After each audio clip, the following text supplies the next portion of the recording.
अब यहाँ तक आ ही गए हैं तो हमारे चैनल को सब्सक्राइब जरूर करें और नीचे दिए गए बेल आइकन को जरूर दबाएं ताकि हर खबर सबसे पहले पहुंचे आप तक। नमस्कार, मैं हूं महक शर्मा और इस वक्त आप ये लाइव तस्वीरें देख रहे हैं हरियाणा के करनाल से। दोस्तों, कहा जाता है कि अगर सपने साकार करने का, सपने पूरा करने का एक सच्चा और एक अच्छा जज्बा हो तो ये मायने नहीं रखता कि आपकी उम्र क्या है, ये मायने नहीं रखता कि आपने जो प्रयास किए हैं क्या वो 2 सालों से किए हैं या फिर पिछले 2 महीनों से किए। और ऐसी एक संस्था है लाइफ केयर हरियाणा, जो कि करनाल की संस्था है, जिसने पिछले 2.5 महीने से बहुत ही शानदार प्रयास किए हैं। पिछले 2.5 महीनों की मैं बात करूं तो ब्लड डोनेशन कैंप भी इन्होंने पहले ऑर्गेनाइज किए थे और अब एक एम्बुलेंस है जो कि जानवरों को डेडिकेटेड होगी, जानवरों के लिए समर्पित होगी, उसकी आज शुरुआत की जाएगी हरी झंडी दिखाकर। और अब आप देख सकते हैं विकास जी हैं जो कि करनाल से एक जाने माने समाज सेवी हैं, जिनके योगदान से आज की इस एम्बुलेंस की शुरुआत हो रही है। और अब आप देख सकते हैं वो रिबन काटते हुए भी नजर आ रहे हैं। मेरी आप सभी लोगों से यही अपील रहेगी कि जितना ज़्यादा हो सके इस वीडियो को देखें और इसे शेयर ज़रूर करें। पहले भी करनाल में जानवरों की बात की जाए तो एक एम्बुलेंस की शुरुआत हो चुकी है, लेकिन ये करनाल वालों के लिए एक बड़ी और एक अच्छी खबर इस वजह से बन जाती है क्योंकि अब उनके लिए एक ऑल्टरनेटिव नंबर हम आपको देने जा रहे हैं जिस पर आप संपर्क कर सकते हैं। अगर आपको कोई भी घायल जानवर मिलता है, हाईवेज पर कई बार हम ऐसे ही देखते हैं कोई जानवर वहीं पर पड़ा रहता है, वहीं पर उसकी मौत हो जाती है सड़क हादसे के बाद, लेकिन उसको कोई उठाने के लिए आगे नहीं आता है। लाइफ केयर हरियाणा से जुड़े हुए, इस संस्था से जुड़े हुए तमाम आप समाज सेवी और सभी के सभी आप देख सकते हैं युवा हैं, आज के हैं, आज के लोग हैं और किस तरीके से बढ़ चढ़कर इस शानदार और एक अच्छे समाज से जुड़े हुए काम में अपना सहयोग देते हुए नजर आ रहे हैं। सबसे पहले जो विकास जी हैं उनकी तरफ ही हम जाएंगे और उनसे जानकारी लेंगे जिन्होंने रिबन काटकर इस एम्बुलेंस की शुरुआत की है। सर, क्या मैसेज देना चाहेंगे करनाल वालों को और क्या हेल्पलाइन नंबर है और कैसे लोग अब सिर्फ एक फ़ोन कॉल कर इस एम्बुलेंस को अपने घर बुला सकते हैं? मैम, हम चाहते हैं कोई जानवर कोई कहीं सड़क हादसे में कहीं इंजर्ड होता है, जब कुछ होता है कि कोई कॉल करे जी, वो सेवा 24 घंटे तैयार खड़े हैं कि उनको कोई तकलीफ ना हो सके कि ठीक हो जाए, जो इमरजेंसी किसी भी कगार पे हो। हम बस ये थोड़ी लड़के हिम्मत मार रहे हैं, कोशिश कर रहे हैं। हम चाहते हैं कि ये सब लोग ऐसी कोशिश करें, ऐसी एक कोशिश करें और हेल्पलाइन नंबर पर सिर्फ एक कॉल करें। और उसके बाद कहीं पर भी आपको कोई भी घायल जानवर मिलता है, किसी बिल्ली की मैं बात करूं, किसी कुत्ते की मैं बात करूं, कहीं पर भी आपको घायल जानवर मिलता है तो आप नंबर पर संपर्क कर सकते हैं। एक बार हम आपको एम्बुलेंस की तस्वीरें दिखाएंगे। ये आप देख सकते हैं लाइफ केयर हरियाणा की तरफ से ये शुरुआत की जा रही है संस्था की तरफ से। और ये आप देख सकते हैं लाइफ केयर हरियाणा के बारे में अगर आपको ज़्यादा जानकारी चाहिए तो आप फेसबुक पर, यूट्यूब पर, इंस्टाग्राम पर इन लोगों को सर्च कर सकते हैं, इनकी संस्था से जुड़ सकते हैं। और सबसे बड़ी बात, अगर आपको लगता है कि हाँ मैं भी समाज सेवी हूँ, मैं भी एनिमल लवर हूँ, मुझे भी जानवरों से प्यार है, तो आप भी फेसबुक, इंस्टाग्राम और यूट्यूब के माध्यम से इनकी संस्था से जुड़ सकते हैं। और सबसे बड़ी बात है कि एनिमल सेवा ये करते हुए नजर आ रहे हैं। हेल्पलाइन नंबर आप देख सकते हैं 24/7 जो अवेलेबल रहने वाला है 9991337020। सबसे बड़ी बात यह है कि जानवरों की अब मदद हो सकेगी, चाहे मंकीज की बात की जाए, कुत्तों की बात की जाए, बिल्लियों की बात की जाए। अक्सर हम देखते हैं कि मरे हुए कुत्ते यूं ही सड़क पर गिरे रहते हैं, पड़े रहते हैं, या फिर कुछ कुत्ते सड़क हादसे का शिकार होने के बाद घायल हो जाते हैं। कई बार उनकी टांग टूट जाती है, अलग हो जाती है, लेकिन उस समय पर लोग अक्सर उनको देखते हैं और सामने से आगे निकल जाते हैं अपनी गाड़ी स्टार्ट कर लेकिन कोई भी व्यक्ति रोककर अपनी गाड़ी में उस कुत्ते को बिठाकर हॉस्पिटल ले जाना ज़रूरी नहीं समझता, क्योंकि कोई भी व्यक्ति ये समझता है कि अगर मैं ये काम करूँगा तो मुझे ही उसके इलाज का खर्चा तक उठाना पड़ेगा और मैं इसके लिए सक्षम नहीं हूँ। नितिन है हमारे साथ, लाइफ केयर हरियाणा से जुड़े हुए हैं। सबसे बड़ी बात मैं आपको नितिन के बारे में बताना चाहूँगी, समाज सेवी भी हैं और इस बड़े काम की इन्होंने शुरुआत की है कि करनाल में अब लोगों को एक और नंबर मिल चुका है, जो नंबर हमने आपको अभी दिखाया कि आप उस नंबर पर भी कॉल कर इस एम्बुलेंस को कहीं पर भी बुला सकते हैं। नितिन, क्या बताना चाहेंगे इस एम्बुलेंस की आपने शुरुआत क्यों की? पहले भी ब्लड डोनेशन कैंप्स आप लोगों ने ऑर्गेनाइज किए, एम्बुलेंस की ही क्यों शुरुआत की, क्या मन में आई?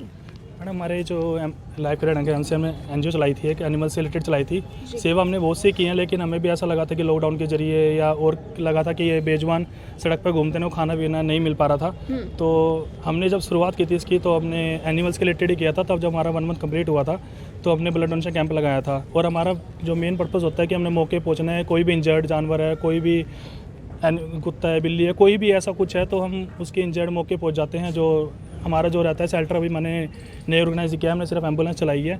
इसमें हम सिर्फ अभी इंजर्ड को उसका वैक्सीन पट्टी कराना, जो भी उसकी मेडिसिन होती है वो करवा के, अगर ज़्यादा इंजर्ड है तो हम नर्स रख लेते हैं। कहीं हमारा ऑफिस है तो हम वहाँ पे भी कर लेते हैं कि आधा डॉगी, ऐसा नहीं कि हम सबको छोड़ देते हैं। जो इंजर्ड ज़्यादा लगता है, जो ठीक सही सलामत लगता है, तो उसके एरिया में उसको जाकर, या जो उन गली पड़ोस में हर कोई रहता है तो हर कोई रख लेता है, कोई अपने घर के अंदर छोटी जगह दे दे, तो उनके लिए हम करते हैं। और बाकी जो हमारा अगला जो शेल्टर का प्रोग्राम है वो हम नेक्स्ट मंथ उससे नेक्स्ट मंथ भी कर सकते हैं। लाइफ केयर हरियाणा संस्था की बात की जाए तो अभी एक ही एम्बुलेंस की शुरुआत आप लोग कर रहे हैं? हाँ जी, अभी मैं 2.5 मंथ हुआ था तो करनाल में ऐसी कुछ एम्बुलेंस नहीं थी, कोई भी नहीं थी अभी तक। तो हमने जो भी थोड़े दिन पहले आपने भी कवरेज किया है, राहुल सिंगला जी ने चलाई थी। लेकिन हमारा फर्स्ट मंथ में ही फाइनल हो चुका था डोनेशन कैंप लगाने के बाद कि हमने सेकंड एम्बुलेंस उतारनी है। वो हम थोड़ा सा लेट हो गए क्योंकि हमारी पर्पस तैयारी चल रही थी, उन्होंने एकदम उतार दी, उनकी पहले प्लानिंग होगी, उनके टाइम हो चुका था।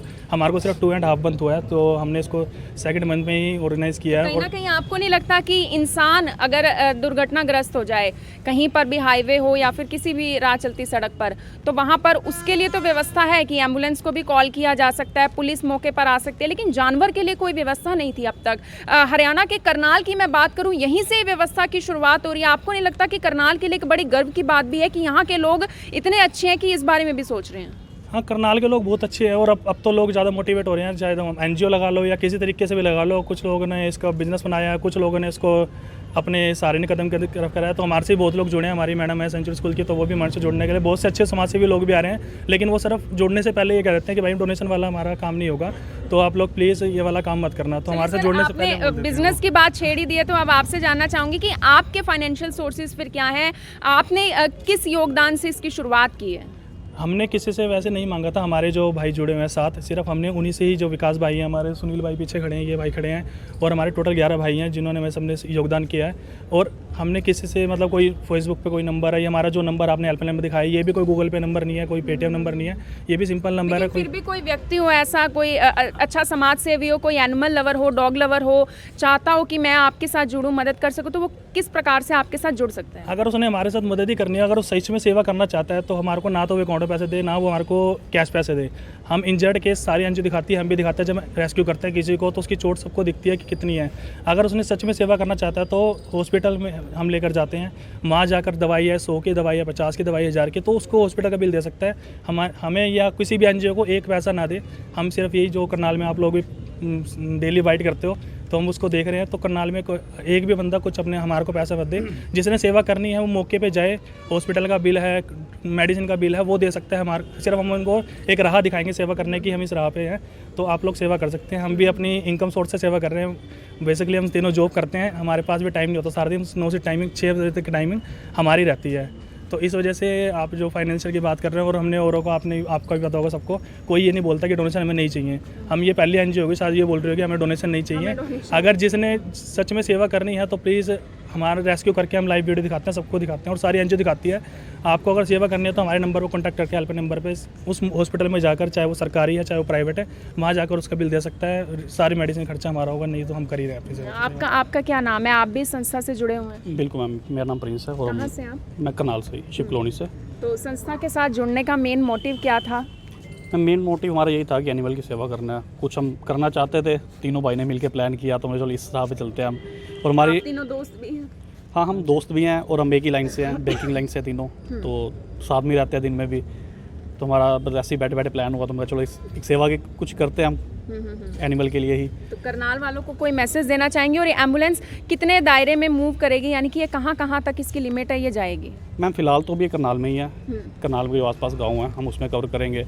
और मैसेज मैं देना चाहूँगा कि आपको कोई भी, जैसे कुछ एनजीओ हैं जो डॉग एक्सपायर हो जाता है उसके लिए कोई नहीं आता, पर हमारी एनजीओ सबसे पहले उनके लिए जाती है। उनको जो हमको दबाना जैसे भी होता है, हम सबसे पहले वही कर रहे हैं। अब हमारे डॉग है, कोई मंकी है, इंजर्ड हो जाता है, उसके बाद उसको डायरेक्टली कहाँ लेकर जाया जाएगा एम्बुलेंस में बिठाकर? मैम सबसे पहले उससे गवर्नमेंट हॉस्पिटल लेके जाया जाएगा। उसमें हम अगर ट्रीटमेंट वहाँ अच्छा होगा तो ठीक है, उसके बाद हम प्राइवेट हॉस्पिटल की तरफ देखेंगे। पहले हमारा जो प्रेफर रहेगा उस गवर्नमेंट हॉस्पिटल ही रहेगा। तो पहले जो प्रेफरेंस रहेगा वो गवर्नमेंट हॉस्पिटल में रहेगा। 3 दोस्त भी हैं, आपस में भाई की तरह रहते हैं। आपका क्या नाम है, क्या बताना चाहेंगे, कहाँ से आप हैं और इस संस्था की शुरुआत क्या सोच के की थी? मेरा नाम मोहित है, मैं भी सदर बाज़ार करनाल से ही हूँ। हम तीनों दोस्त ही हैं। हमने सोचा था जैसे कि इंसानों के लिए तो बहुत सारी एनजीओ हैं, जो भी सरकार ने भी उनके लिए एम्बुलेंस वगैरह चलाई हुई है। इंसानों के लिए तो हर कोई खड़ा है, ये बेजुबानों के लिए कोई नहीं खड़ा। ये ना अपना दुख दर्द बयां कर सकते, ना किसी को कुछ कह सकते हैं। तो अगर आप इनको फीडिंग करते हो ना, एक इनकी आंखों में होप होती है। मतलब ये देखते हैं आपको, 2-4 दिन आप इनको खाना खिला के देखो, ये आपकी शक्ल नहीं बोलेंगे। बस यही है, जितना हो सके सभी लोग गाड़ी वगैरह ध्यान से चलाया करें। कई बार होता है लोग एक्सीडेंट करके चले जाते हैं, ये बेजुबान बेचारे सड़क पे पड़े पड़े तड़पते रहते हैं। इनके लिए कोई एम्बुलेंस नहीं है, सरकार द्वारा भी कोई कुछ नहीं चलाया गया इनके लिए। तो इसी पर्पज़ से हमने इनके लिए एक एम्बुलेंस चलाई है। तो हमारा हेल्पलाइन नंबर भी दिया गया है, जिस पे लोग हमारे को कॉल करके कुछ भी कहीं पे भी कोई एक्सीडेंट होता है हमारे को सूचित कर दें। हम जितना जल्दी हो सकता है वहाँ पे पहुँच के उसका ट्रीटमेंट स्टार्ट करते हैं। जी नितिन, आपने जो बताया था अभी कि हम कितने दायरे में इसको कवर करेंगे, हमारे पास केस सोनीपत से भी आया। अगर कोई सच में एनिमल लवर है या कोई सेवा करना चाहता है जानवर की, लोग फ़ोन कर देते हैं सोनीपत से, गरोंडा से, पानीपत से कि भाई साहब यहाँ पे डॉगी पड़ा है। एक दो हमारे पास ऐसे आए हैं, सोनीपत से भी आया, गरोंडा से भी आया। हमने उनको यहाँ पे उचानी हॉस्पिटल दिखा के मेडिसिन दिवा के, अब हमारे पास उस टाइम गाड़ी नहीं थी जिस टाइम वो केस आए थे। अब हमारी सबसे ये अपील है, अगर कोई एनिमल लवर है या आपके आसपास कोई इंजर्ड हो गया, चाहे वो सोनीपत हो, चाहे वो पानीपत हो, चाहे वो दिल्ली हो, दिल्ली भी क्यों ना हो, सिर्फ वो हमारे को यहाँ तक करनाल तक छोड़ दें, चाहे वो हाईवे पे दे दें हमारे को डॉग को। क्योंकि कंडीशन कई बार लोग मजाक बना देते हैं कि भाई साहब ऐसे डॉग है, और मौके पे जाना अच्छा नहीं होता, क्या पता वहाँ पे क्या सिचुएशन है। हाँ जी, वहाँ कुछ ना मिले। अगर किसी ने के पास इंजर्ड हो गया, चाहे वो दिल्ली है, चाहे वो सोनीपत है, चाहे वो चंडीगढ़ भी क्यों ना, उस तरफ से कि अब हमारे पे एनिमल्स एम्बुलेंस है, हम इस पे आप लोग करनाल उसको ला सकते हो। हमारे को सौंप कर हम उसको जब भी ठीक होगा आपसे कॉन्टैक्ट करके आपके एरिया में उसको वापस छोड़ेंगे। अब अपने एम्बुलेंस में उसको उसकी लोकेशन पर छोड़ कर आएंगे। तो बिल्कुल एक बात बहुत अच्छी बोली कि इंसानों के लिए तो बहुत कुछ है, सरकार भी सोचती है, संस्थाएं भी सोचती हैं, लेकिन जानवरों के लिए, जो बेजुबान जानवर हैं, उनके लिए बहुत कम लोग सोचते हैं। और ऐसी एक संस्था है लाइफ केयर हरियाणा, जिन्होंने बेजुबान जानवरों के लिए इस एम्बुलेंस की शुरुआत की है और एक अच्छी शुरुआत की है। फिर से आपको वो हेल्पलाइन नंबर दिखाना चाहेंगे जिस पर आप अब संपर्क कर सकते हैं। अगर आपको कोई भी इंजर्ड एनिमल मिलता है या फिर कोई मरा हुआ कुत्ता आपको कहीं पर भी मिलता है, तो आप इस हेल्पलाइन नंबर 9991337020 पर संपर्क कर सकते हैं। और आपको सिर्फ इस नंबर पर कॉल करना है और ये एम्बुलेंस आपके द्वार तक या फिर जहां पर भी आप खड़े होंगे वहां तक पहुंचेगी और जानवर को सबसे पहले सरकारी अस्पताल में ले जाकर उसका इलाज करवाया जाएगा। आप सभी लोगों से अपील, इस वीडियो को देखिए और इसे शेयर जरूर करें। आप देख रहे हैं IBN24, मैं हूं महक शर्मा, हरियाणा के करनाल से आप सभी के साथ लाइव। धन्यवाद।